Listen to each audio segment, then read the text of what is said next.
e de uma forma bem sincera, é a mão de Cristo em que jorrava, em vez de sangue, jorravam muitas pessoas que saíam, que pulavam para o chão. E aquilo me veio de uma maneira muito natural.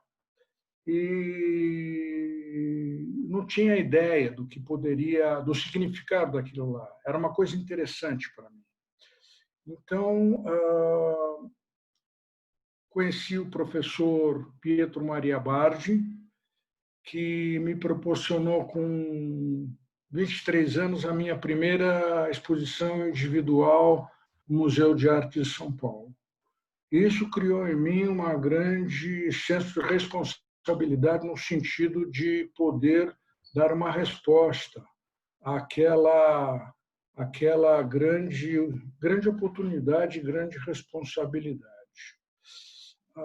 E fui desenvolvendo a minha carreira já no sentido de você perceber a dicotomia da diferença que existe como o homem ele pode tratar o próximo. Aquilo lá começou a me pegar, ou seja, a diferença social, as suas consequências, e comecei uma série de viagens no Brasil pesquisando, de certa forma, essa vivência dessas duas classes, ou inúmeras outras classes, e a dicotomia que eu encontrei também na alegria daqueles que nada tinham e na espontaneidade daqueles que nada tinham, Muito na legal.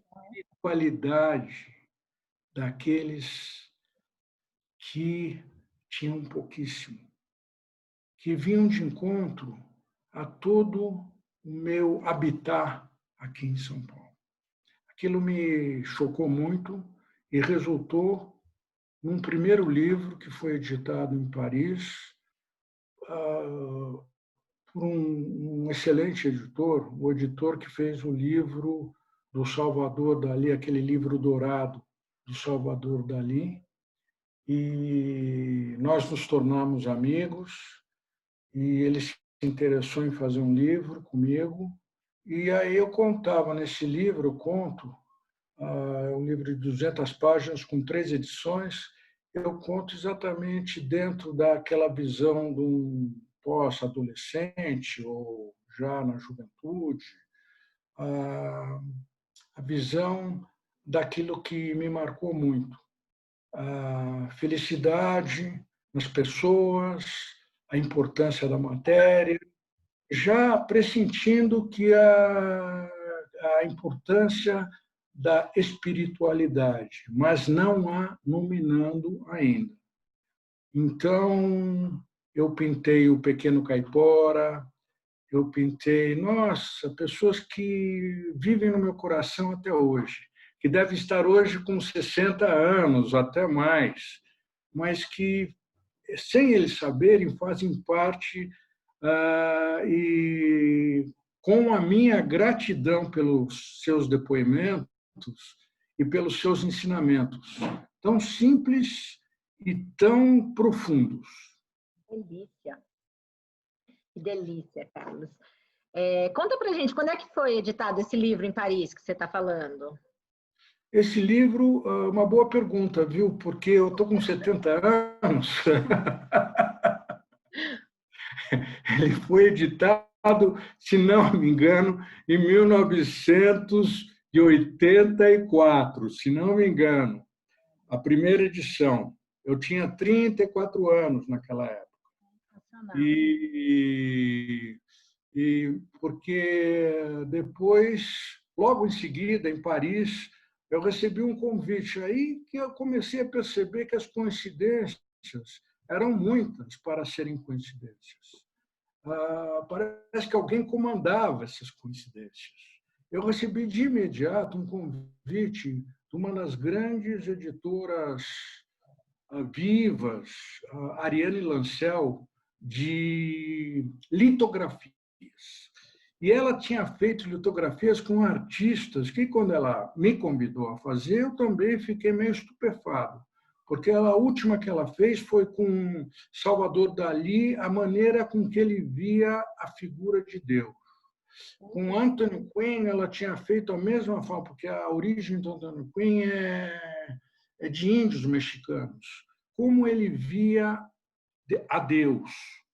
E antes dele, com o maior pintor russo, que também agora, daquela época, que também não me veio o nome, que falava sobre a maneira com que ele... A Cabala, exatamente. Então, quando ela me propôs, ela olhou, a gente estava num jantar, ela olhou para mim e falou assim: você vai fazer para mim os 4 Cavaleiros do Apocalipse. Eu até olhei para trás para ver se não era outra pessoa, né? Falei, então vamos. E fiquei 2 anos trabalhando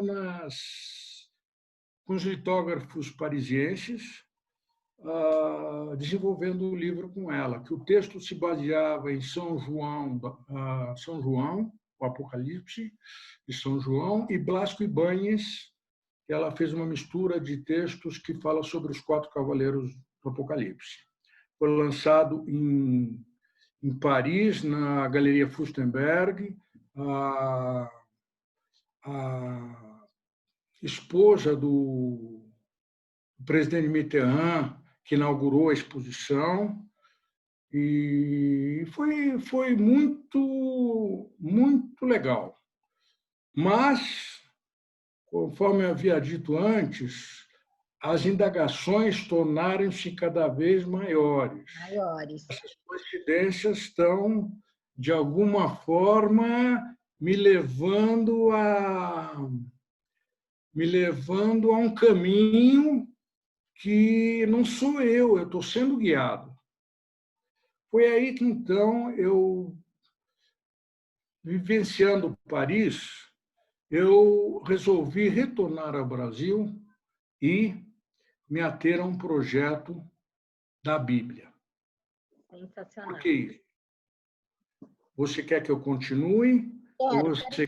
Eu quero que você conte um pouco para a gente como é que foi a ideia de começar a montar esse projeto da Bíblia e também contar para a gente que livros, que obras mereceram fazer parte desse livro, por que elas estão lá? Eu não entendi a última pergunta, me desculpe. Que obras, por que foram selecionadas determinadas obras para fazerem parte do livro? O quão representativas elas são? Em relação à obra, em relação à palavra, em relação ao que elas significam? Exatamente. Na verdade,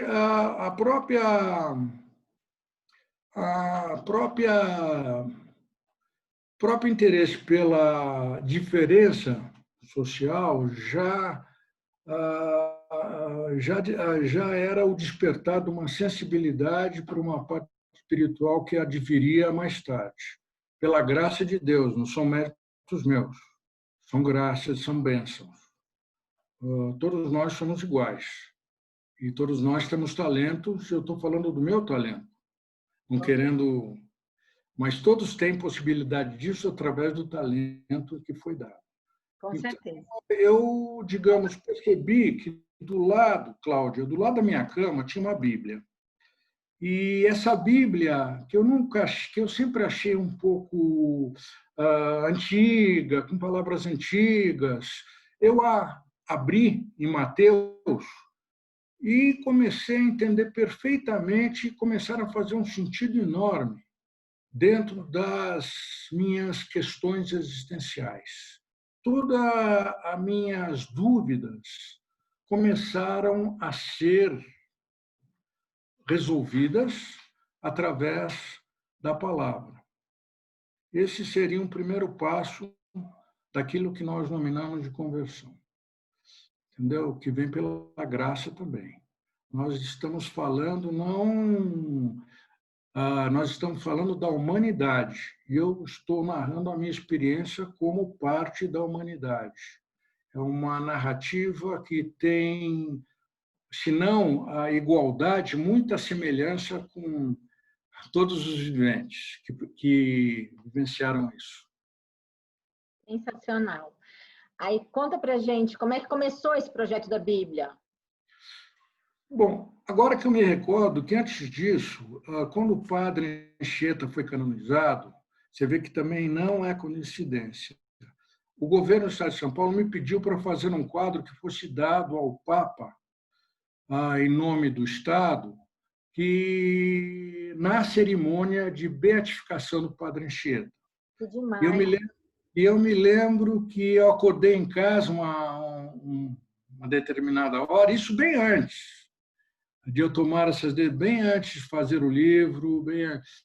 Eu acordei e tinham acho que uns 10 sacerdotes da ordem beneditina tentando me avaliar e avaliar o quadro para ver se era digno de ser enviado ao Papa. E eu passei, pela graça de Deus, digamos, nessa pesquisa.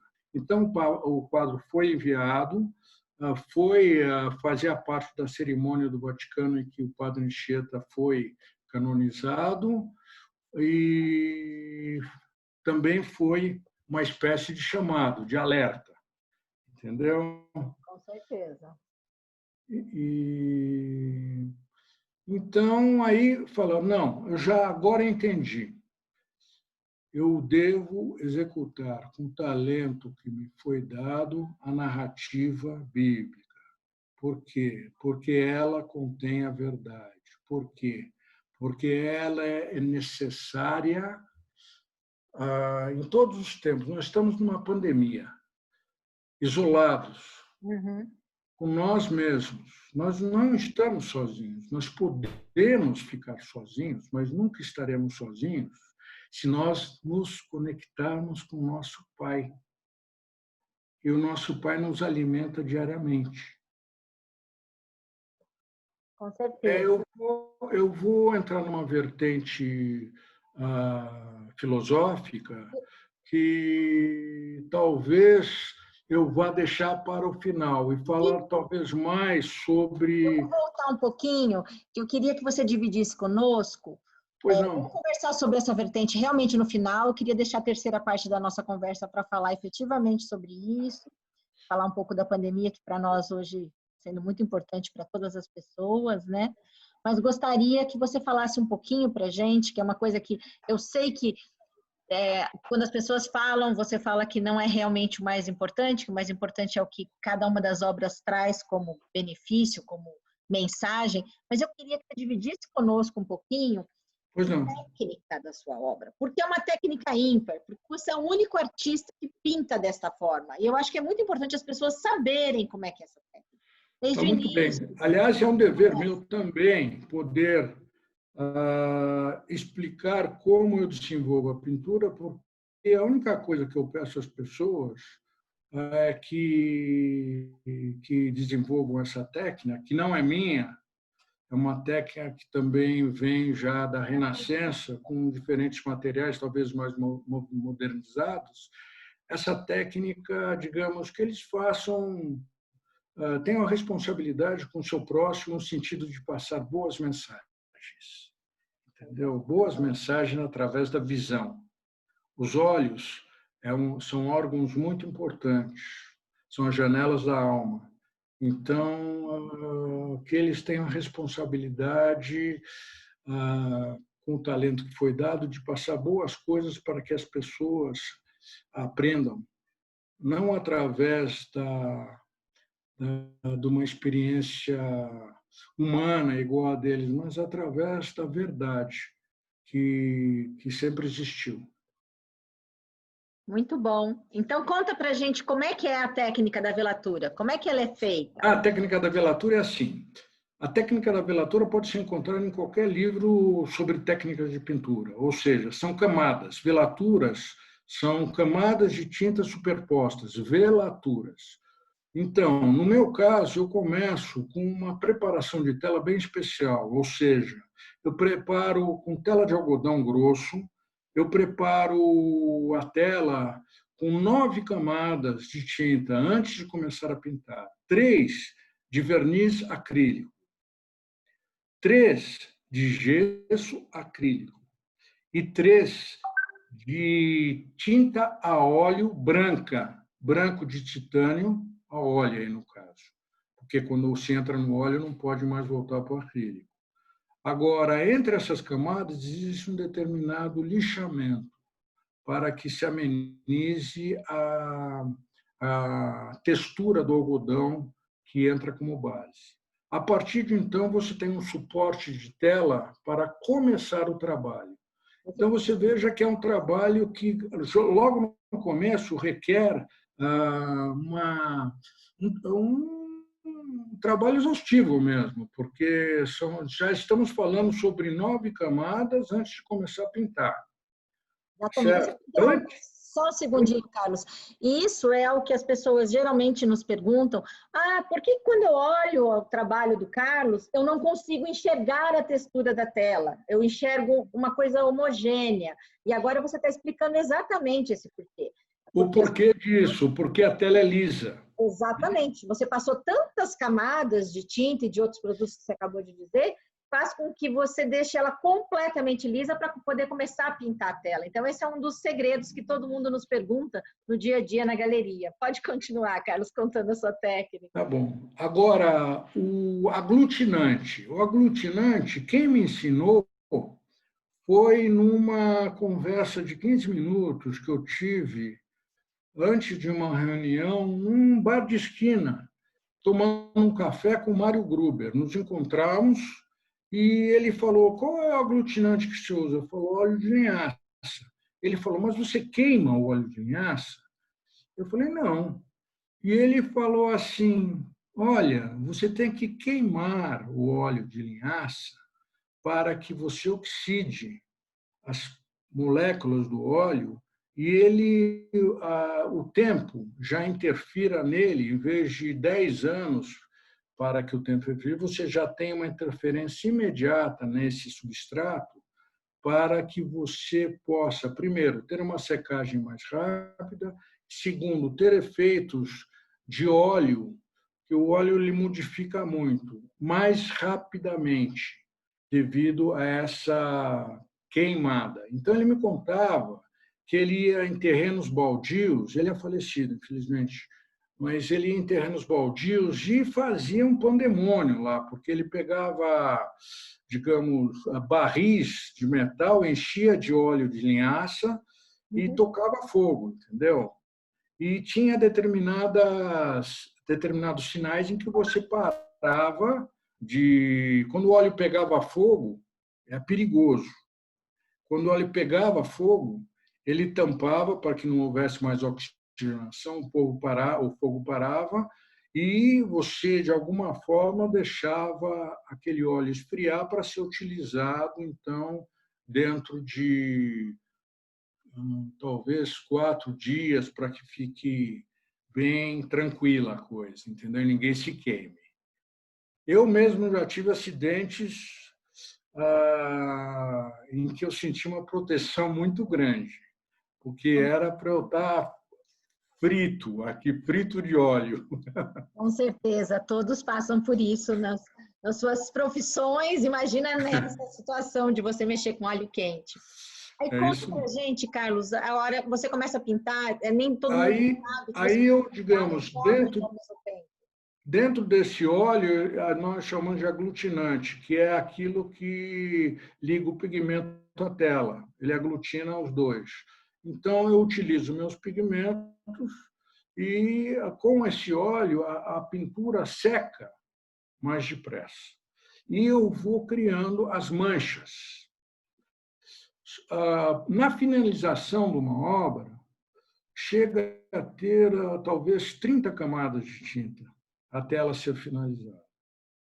Então, cada camada ela vai solidificando uma ideia através das manchas e através de uma ideia pré-concebida, é um casamento que existe, e você vai vendo exatamente aquilo que se quer pintar nas manchas que adentram a sua obra, principalmente ou não tão, digamos, exclusivamente, contradizendo, nos quadros grandes em que você já tem uma visão de comportamento, de composição do quadro, e nos quadros pequenos, que te dá também uma noção de profundidade muito grande.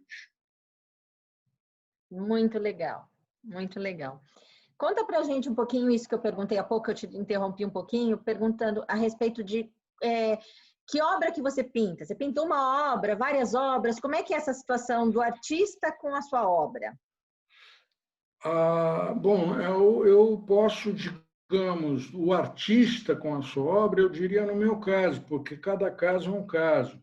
Mas, no meu caso, é uma abstração total, ausência total do Carlos Araújo, se é que o Carlos Araújo existe, entendeu? Então, você fica tão absorto, 4 horas, 5 horas, 10 horas, e quando você sai, você está morto de cansaço e, de repente, você fala, nossa, caramba, olha, quem que fez isso? Entendeu? Basicamente, está tudo. Você tem só que finalizar aquilo que se apresenta a você. Entendeu? No meu caso, criativo. Eu não tenho, digamos, nenhuma dificuldade com a criação. Talvez a dificuldade maior seja com o tempo de secagem do óleo, lembrando que são 32 camadas de pintura. E, digamos, como eu me formei em engenharia no Mackenzie, eu tive a graça de também ter um espírito de racionalizar esse processo. Então, eu percebi que eu não poderia desenvolver ao mesmo tempo uma obra, porque eu teria que ficar esperando sentado a obra secar. Eu teria que desenvolver paralelamente algumas obras, ou muitas obras, para que elas tivessem um tempo de maturidade na secagem e eu pudesse retomar o meu trabalho com ela já seca, entendeu? Sem ficar esperando. Então, é dessa maneira que funciona lá no meu estúdio. E dessa maneira que foi pintada a Bíblia. Digamos, um determinado, eu estou vendo aqui, Jesus salva Pedro. Então, é isso que eu vou fazer, é isso que eu vou fazer. Então, digamos, se compõem as manchas, e daí você vê a figura de Jesus advindo, e você vê a figura de Pedro, mas isso também requer, para você chegar ao final, tempo, porque a cada camada é acrescentado algum elemento. Muito legal, é um processo muito diferente, a gente fica. Eu não acredito que seja muito diferente. Eu acho que, digamos, Rembrandt talvez usasse um processo parecido. E Rembrandt, eles tinham muita curiosidade em descobrir qual é o aglutinante que ele usava. Então, não sei se é uma lenda ou não, mas as pessoas encomendavam retratos com Rembrandt, retratos deles próprios, para estar presente no estúdio de Rembrandt e verificar qual era o tipo de óleo, no meu caso, linhaça, mas Rembrandt me parece que usava óleo de papoula. Entendeu? Eles queriam ter certeza do aglutinante para poder também desenvolver a escola. Entendi. E aí, Carlos, na seleção das obras da Bíblia, houve uma curadoria e algumas obras foram selecionadas para retratar cada uma das passagens. Sim. Eu tenho certeza que você participou bastante disso. Conta um pouco para a gente como é que é A curadoria, na verdade, vem daquele momento que eu te contei, que a Bíblia estava do meu lado e toda a narrativa estava lá. Não teve, a curadoria não foi minha. A curadoria está na narrativa bíblica, entendeu? Naquilo que mais me falava ao coração e que eu tinha necessidade de passar ao meu próximo. Eu estou vendo aqui uma passagem em que Jesus fala a Nataniel: você falou a Nathaniel, você está, digamos, espantado de eu ter te visto rezando embaixo de uma figueira. Jesus não estava em corpo lá. E Nathaniel, sabe, falou, não, em verdade eu vos digo que vereis os anjos de Deus subindo e descendo sobre o Filho do Homem. Quer dizer, você adentra num universo que é imensamente maior daquilo que os nossos olhos podem ter a percepção. É isso que me motiva a continuar cada vez mais a pintar mais episódios bíblicos para que talvez alguém, através dessa pintura, possa falar, nossa, eu vou ler a Bíblia, entendeu? Eu vou, sabe, nossa, era isso mesmo, e nós podemos conversar não sobre aquilo que se passa no mundo, mas aquilo que é eterno, e nos alimentarmos disso, que é o verdadeiro alimento para a alma. Sobre a colocação... Cláudia,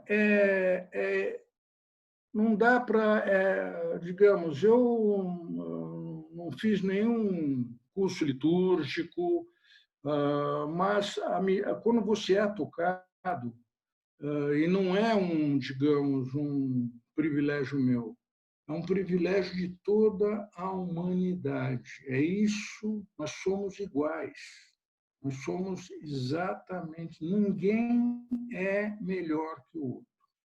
Sensacional. Todos nós temos um talento, e através do talento que Deus nos deu, nós podemos ter as mesmas percepções, ao percebermos que nós nunca estamos juntos, nunca estamos sozinhos e sempre estamos conectados com Deus. E todo o bem que nós fazemos, não somos nós que fazemos, é Deus através de nós. É tão bonito isso daí, entendeu? É tão bonito porque você está permanentemente prestando contas e agradecendo. Mas não é fácil, porque a carne ela também nos puxa para baixo, infelizmente. Não? Entendi. Sensacional, Carlos. Ouvir você falando da tua obra, a gente sente profundamente como ela é visceral em você, como ela vem de dentro, como ela realmente traz uma mensagem muito forte. Você disse que você só está interpretando, mas para nós você está mostrando uma coisa que só você consegue mostrar para a gente. Não, eu não... Claudinha, por favor, só eu não. Eu não sou ninguém. Eu como instrumento, entendeu? Digamos, imagina você como médico no coronavírus, atendendo milhões de pacientes e eles, digamos, alguns se curando e outros não. Como se você vai se fortalecer diante de uma situação dessa? Não é verdade? Com certeza. Eu entendo o que você está falando, mas é a tua visão.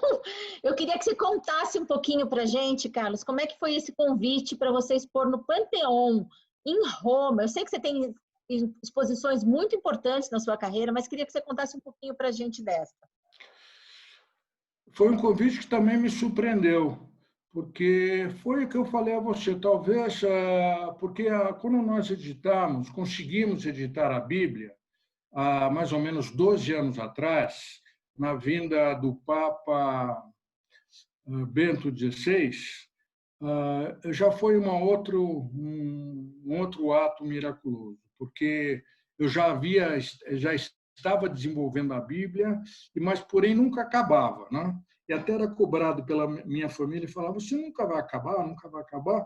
Aí o meu vizinho falou: faça um modelo digital. E esse modelo digital foi aprovado pelo governo do Estado de São Paulo e que resolveram dar ao Papa. Então, facilitou muito para mim obter, através da Lei Rouanet, as pessoas que me colaboraram para que a Bíblia fosse executada. E assim foi executada a Bíblia e, evidentemente, que foi também, acho que mais de 300 ou 400 exemplares foram para o Vaticano. E talvez por este motivo eu tenha sido, não sei qual foi o motivo, mas por esse motivo talvez eu tenha sido convidado para o Panteão fazer uma exposição reabrindo o Panteão durante que ficou 300 anos fechado. E eu via o túmulo do Piero della Francesca, se não me engano, não, era um grande pintor. Lá do meu lado eu olhava para ele, minha, nossa, que coisa maravilhosa, que coisa, sabe? Quantas, porque na verdade agora aquele local também é uma igreja que chama-se Nossa Senhora dos Mártires, e que muitas pessoas foram também pela fé foram vítimas lá, entendeu? Então tem um duplo sentido lá. Entendeu? Entendi. Então, Carlos, agora eu queria convidar um pouco as pessoas que estão conosco a dividirem com a gente algumas dúvidas que eles têm sobre o seu trabalho, algumas dúvidas que eles têm. Com muito prazer. Sobre tudo que a gente está conversando, e depois a gente continua para aquela terceira parte, onde a gente vai falar do momento que a gente está passando e da sua visão desse momento. Eu vou convidar a Gisele para fazer uma pergunta para você. Deixa eu desmutar ela aqui. Entrou som? Você está com som mutado por aí, Gi? Está sem som. Espera aí. Estou aqui. Oi, Gisele. Boa tarde, Carlos. Muito Tudo prazer. bem? A gente já se viu, com certeza, em eventos na galeria. É um prazer, uma satisfação estar aqui com você. Igualmente. Eu tenho o grato privilégio de ter uma obra sua. Então, eu queria aproveitar esse momento para te pedir para falar um pouco dela, se for possível. Pois não. A minha obra é a Eu Sou o Príncipe do Exército do Senhor. Sim. Isso já faz parte, talvez, do Apocalipse. O príncipe do exército do Senhor é um dos arcanjos. O arcanjo... Os meus filhos, eu tenho 4 filhos, eles têm nomes de anjos, né? Tem um que é Gabriel, outro é Micaela, outro é Emanuel e outro é Rafaela. Que lindo. Micael, príncipe do exército do Senhor. Micael Quer fazer uma pergunta sobre a obra que você tem? é um encarregado por Deus para combater. Gabriel leva a palavra de Deus. Ela tem uma obra e ela pediu para... Deixa, entrou alguém. Pronto. Então, eu sou o príncipe do exército dos senhores, provavelmente Gabriel sobre as ordens de Jesus que volta à Terra. E Jesus pergunta, quando eu voltar, encontrarei alguma fé na Terra, neste mundo? Ele se refere à Terra como mundo. Pois não. Então é isso. Muito legal. É um momento. Ah, você tem um cachorro? Que lindo, hein?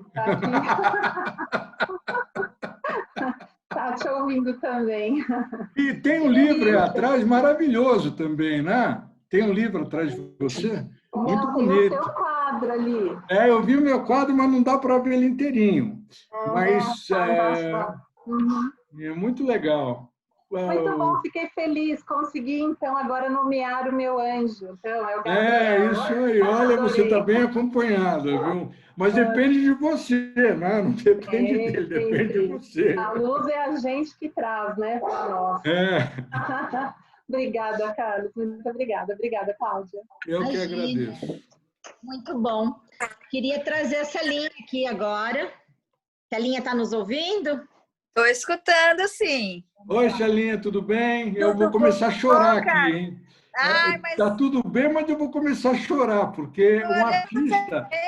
Xalinha, um artista... De poder poder ver você, de poder te escutar. Isso é uma maravilha, é um presente para a gente. Para mim que é um presente, porque eu saio da casa para o estúdio, da casa para o estúdio há anos, entendeu? A primeira vez que eu faço isso daqui,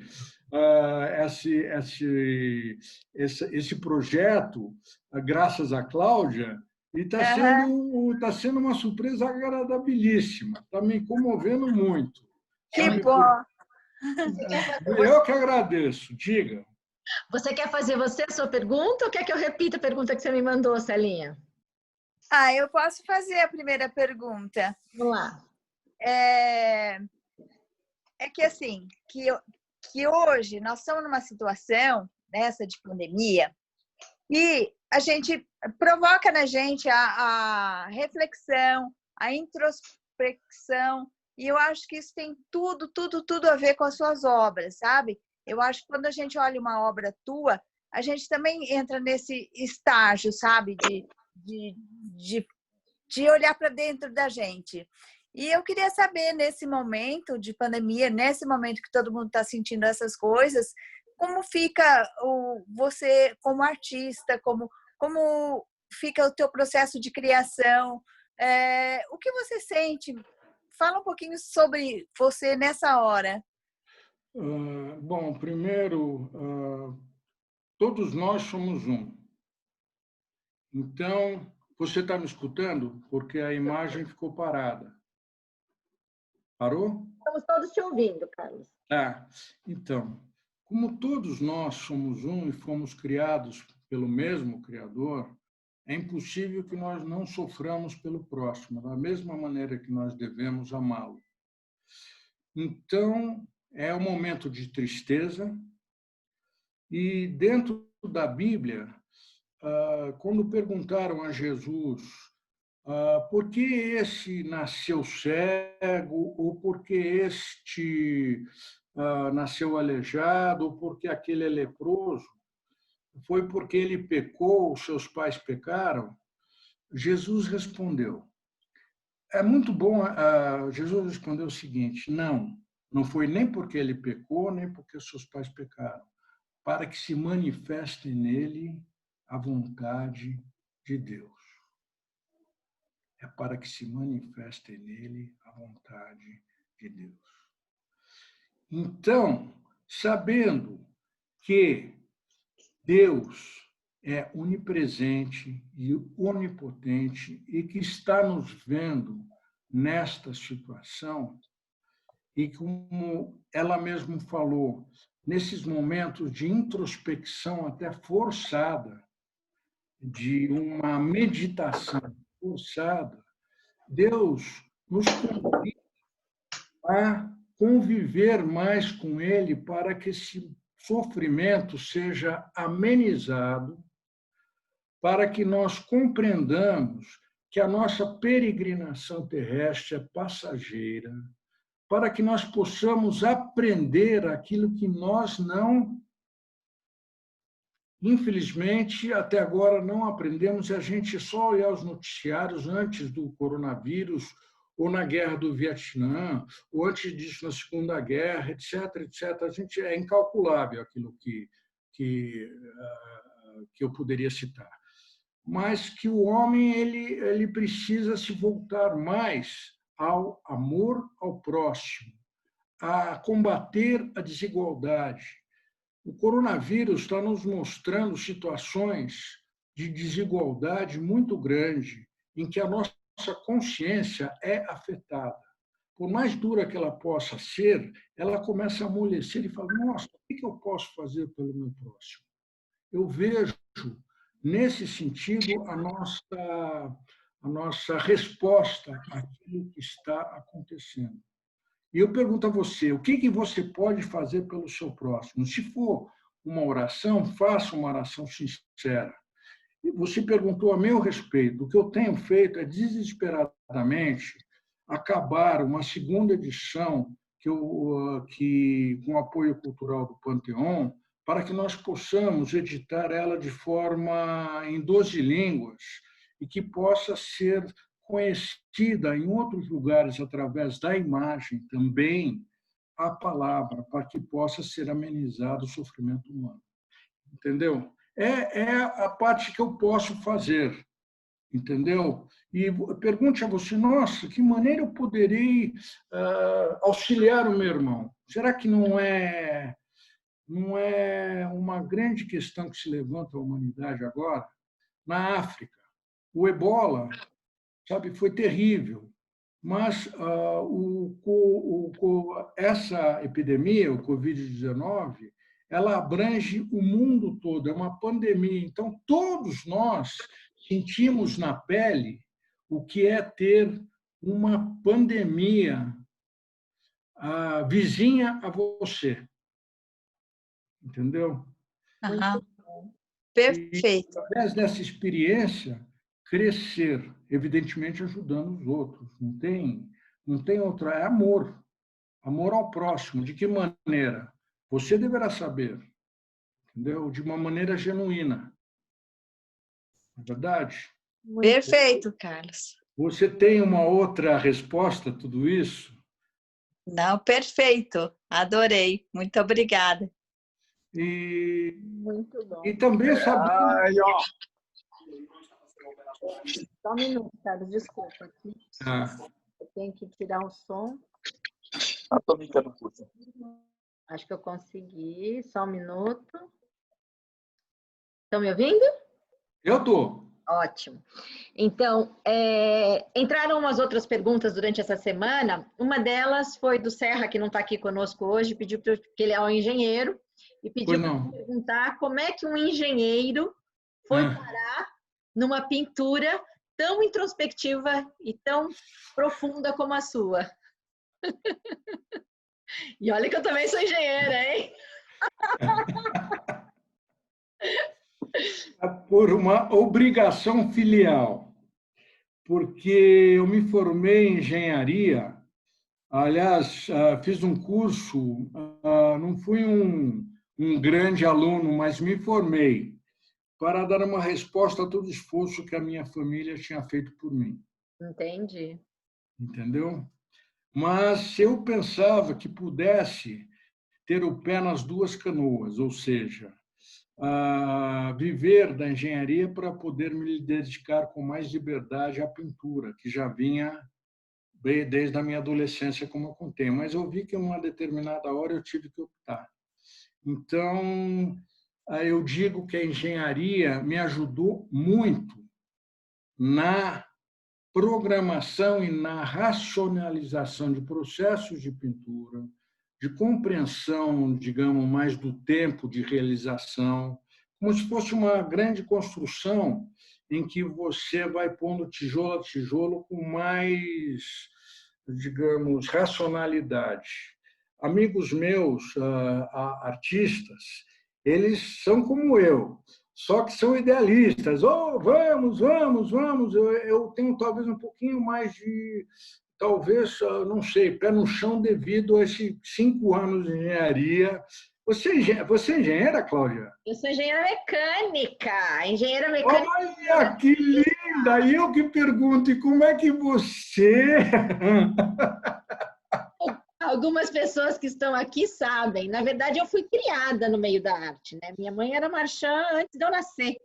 E então, eu insisti por vontade própria, não foi por vontade dela, fazer engenharia e no final chamou mais forte. A arte. Mas você não foi ajudada pela engenharia mecânica na sua programação, nos seus cálculos, nas suas projeções? Com certeza, a engenharia mecânica ajudou a fazer a cabeça, mas o coração chamou mais forte. É isso aí. Entrou mais uma pergunta durante essa semana que a gente estava aqui preparando para conversar com você. É uma pergunta da Leila, mas a Leila não está aqui agora, eu vou fazer a pergunta dela, mas você meio que já respondeu. Ela pergunta como é que você começou a sua inspiração, quando você percebeu que você tinha dom para pintura.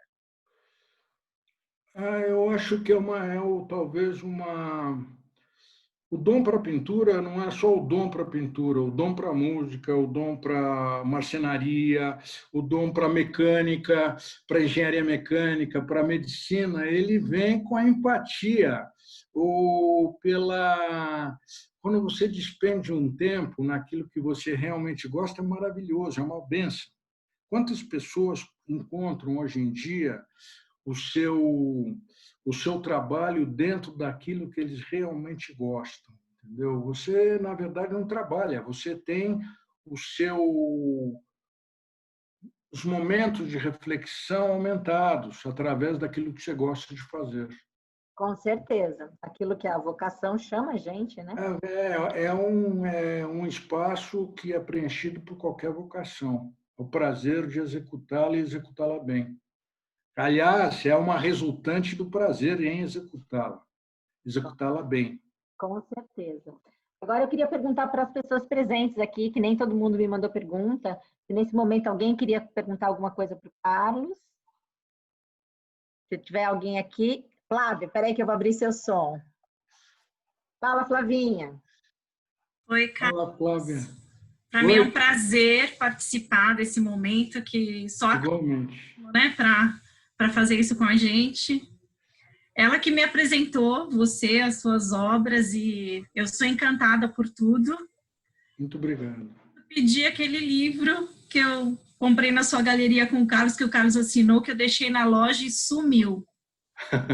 Eu te mando outro. Eu te mando outro, pelo amor de Deus. Eu sofro porque o meu livro sumiu, eu não acredito. Mas por favor, então avisa a Cláudia e a gente já repõe. Pronto. Então tá bom. E eu queria falar para você assim que me toca muito o teu trabalho. Eu tenho uma filha que ela é 100% cristã. Amém. Apresentei você a ela, ela ficou emocionada e até chorou. Amém, amém. A gente começou a olhar seu Instagram, olhar as suas obras. E tem uma obra que, em particular, ela me toca muito, que é a que fala para que no mundo inteiro cresça o vosso reino de liberdade, de verdade e de paz. Eu queria que você me falasse um pouquinho dessa obra que me toca muito. É aquilo que o nosso Criador espera da gente. Nosso Criador como Pai, Jesus nos fala, agora vocês não têm mais um Senhor, agora vocês têm um Pai. E um pai que dá amor ao filho, você como mãe que dá amor a ela, o que você espera dela? Não espera.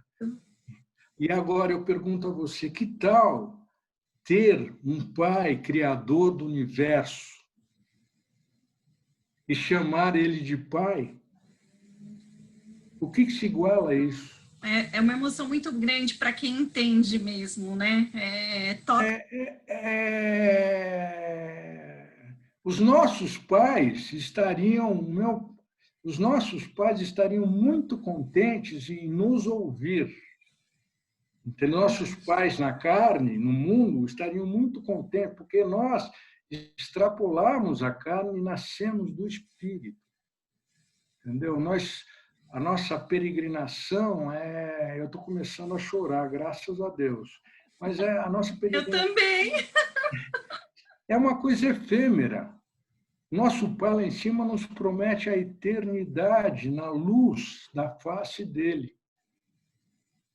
Uma dimensão. E você é uma bênção nas nossas vidas, viu? Eu te agradeço muito. Mas e você? O que é na minha vida? Nós somos irmãos. Nós somos irmãos. É como se fosse uma engrenagem que ninguém é menor ou maior que o outro. Senão a engrenagem não roda. Entendeu? Porque aí entra o ego, né? Então, verdade. Obrigada, Carlos. Obrigada mesmo. Eu que agradeço. Parabéns pela vossa filha. Obrigada. Tá bom, querida? A Flávia realmente é uma pessoa também iluminada, também está conseguindo trazer um grupo e com uma energia muito forte. Parabéns mesmo, Flávia, pela sua filha. Amém. Obrigada. Quem mais aqui quer fazer uma pergunta para o Carlos? Valéria? Uma outra coisa, Cláudia, vê qual é o livro que ela deixou para eu fazer uma dedicatória para ela e para a filha. Por favor. Tá bom? Valéria? Eu gostaria. Tudo bem, Carlos? Tudo bem, Valéria? Tudo bem, gente? Tudo Carlos, bem. te conheci menina. Ah, meu Deus! Nós recebemos vocês lá em Penápolis, quando você... Que coisa linda! Desde então, nós te amamos. Nossa! E Família olha, inteira. foi uma experiência também, uma atitude da vossa família maravilhosa. Foi legal mesmo Muitos vê-los. artistas. Muitos. Dário, Campelo, modelei de colar. Foi lindo. Foi lindo, lindo. Olha, muito obrigado. Muito obrigado por aquela oportunidade. E agora você vê como o tempo é relativo, né? Muito. Você era menina. Era menina. A gente está falando sobre isso como se fosse ontem, né? E foi, né? Caramba, Foi logo ali. Você Foi cresceu. logo ali.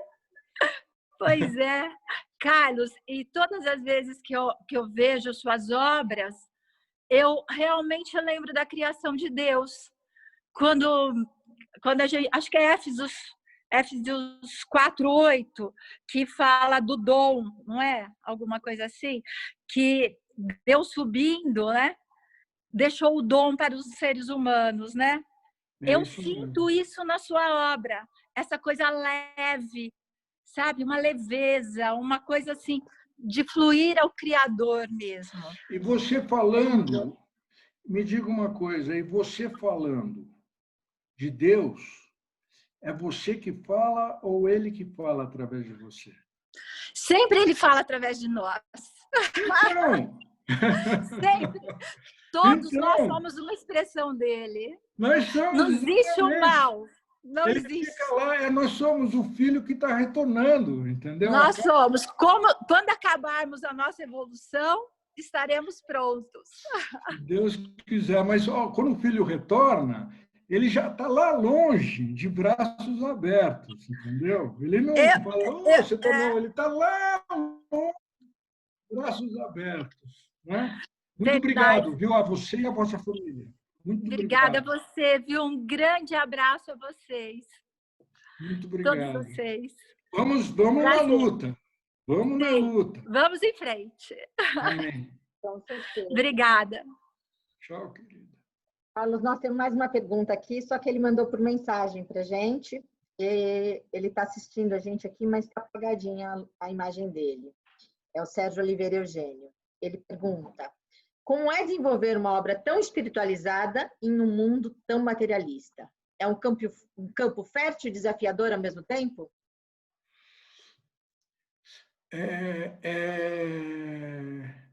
Sérgio, eu digo a você o seguinte, se você analisar através das escritas do Antigo Testamento e da história da humanidade, a situação um pouco mudou quando você se refere ao mundo. E eu não tenho opinião, porque a minha opinião é daquilo que eu leio na Bíblia. Então, a opinião não, mas aquilo que Jesus diz, o meu reino não é deste mundo. Ou seja, nós vemos, quando eu me dedico a passar a palavra de Deus, é com o maior empenho possível devido à necessidade do mundo em conhecê-la. Não que eu seja perfeito, talvez o mais necessário da palavra seja eu próprio, com certeza sou eu mesmo. Entendeu? Mas, diante das atitudes do mundo, a gente vê que poderíamos estar, de outra maneira, exercendo os 2 primeiros mandamentos, amor a Deus e amor ao próximo. Você acha que haveria desigualdade se isso existisse? Você acha que haveria, digamos, filas para ser atendido ou fome? Não haveria, entendeu? De qualquer maneira, vamos continuar o nosso trabalho, a nossa peregrinação. E muito obrigado. É assim que eu vejo. Temos uma pergunta aqui da Luciana Rebouças, que também não ligou a câmera dela. Ela fala: Deus fala pelas coincidências. E entendo, e você escuta também. Obrigada imensamente por dividir o seu ser conosco. Tenha certeza que Deus fica feliz com você. Gratidão. Beijos, Luciana. Que delícia, Carlos.